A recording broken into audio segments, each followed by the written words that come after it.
కాశీబుగ్గ ప్రమాద మృతులకు ₹1 కోటి చొప్పున పరిహారం అందించాలని డిమాండ్ చేశారు వైఎస్ఆర్సీపీ మాజీ ఎమ్మెల్యే టీజేఆర్ సుధాకర్ బాబు. ఆలయం ప్రైవేటు వారిదంటూ తప్పించుకోవాలనుకుంటే కుదరదన్నారు. వేల మంది భక్తులు ఆలయానికి వస్తుంటే పోలీసులు ఏం చేస్తున్నారని ప్రశ్నించారు. ప్రభుత్వ ఇంటెలిజెన్స్ వ్యవస్థ ఏం చేస్తోందన్నారు. వీటికి సమాధానం చెప్పకుండా డైవర్షన్ రాజకీయాలు చేస్తామంటే జనం సహించరని హెచ్చరించారు టీజేఆర్ సుధాకర్ బాబు. తన ప్రభుత్వం వైఫల్యాలను కప్పుపుచ్చుకోవటం కోసం ఘోరంగా విఫలమైన తన పరిపాలనని మీద నుండి ప్రజల యొక్క దృష్టిని మార్చడం కోసం పెదబాబు, చిన్నబాబు, పెంచుకుంటున్న బాబు ముగ్గురు కలిసి వాన వరద బురద, వాన వరద బురద కాదేది డైవర్షన్కి అనర్హం అన్నట్లుగా వీళ్ళ పరిపాలన ఉంది.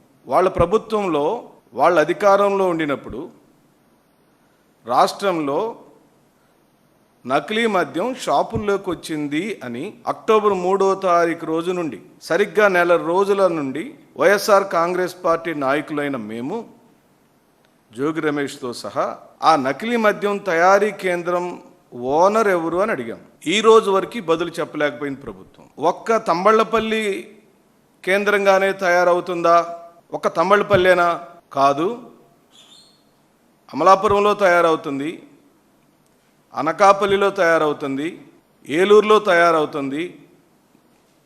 అనకాపల్లి అయితే స్వయంగా రాము అనే అతను ఈ రాష్ట్ర స్పీకర్ గారికి అత్యంత సన్నిహితుడు.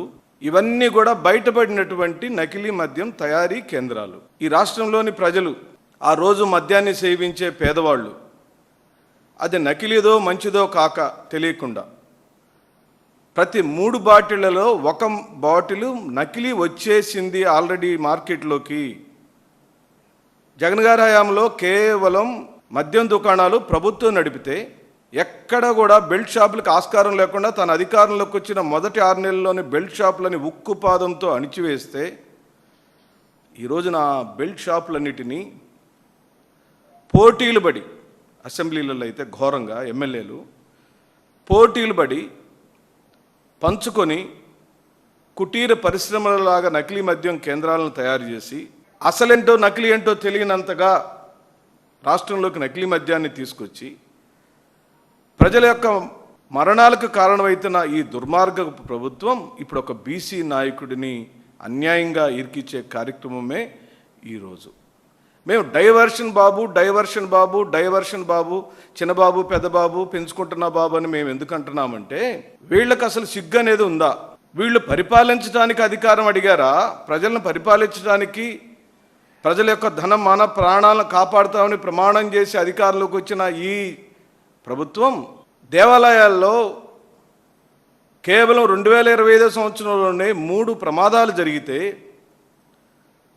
స్వయాన తిరుమల తిరుపతి దేవస్థానంలో చనిపోతే ఈ రోజున సింహాచలంలో శ్రీకాకుళం జిల్లా కాశీబుగ్గలోని వెంకటేశ్వర స్వామి దేవాలయంలో 9 మంది అన్యాయంగా చనిపోతే, అమాయకంగా చనిపోతే దాని నుంచి కప్పిపుచ్చుకునేదానికి సడన్గా ట్విస్ట్ ఇచ్చారు. నెల రోజుల తర్వాత జోగి రమేష్ గారిని అరెస్ట్ చేశారట.